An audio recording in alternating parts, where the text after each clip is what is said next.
কোটা বিরোধী আন্দোলনের নতুন ৯ দফা দাবির পরিপ্রেক্ষিতে ২রা আগস্ট গোটা দেশ যেন আন্দোলন ও সহিংসতায় উত্তাল হয়ে উঠেছিল। বৈষম্য বিরোধী শিক্ষার্থীদের কর্মসূচিতে জনতার ঢল নেমেছে বলে বিভিন্ন গণমাধ্যম উল্লেখ করছে এবং গতকাল বিভিন্ন জায়গায় মারাত্মক সহিংসতা এবং মৃত্যুর ঘটনা ঘটেছে।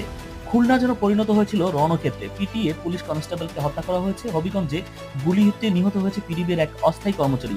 সারা দেশে এখন পর্যন্ত কমপক্ষে অর্ধশত গুলিবিদ্ধ সহ আহত ২ শতাধিকের খবর পাওয়া গেছে। অন্যদিকে এর আগে আহত লালমোহনের ১৭ বছরের কিশোর ওমর ফারুক এবং নলসিটির সেলিমও চিকিৎসাধীন অবস্থায় মৃত্যুবরণ করেছেন। জাতীয় পর্যায়ের গণমাধ্যম এবং সোশ্যাল মিডিয়ায় আমরা এই সহিংসতার বিভিন্ন ধরনের ছবি এবং ভিডিও দেখতে পাচ্ছি, যা অবর্ণনীয়।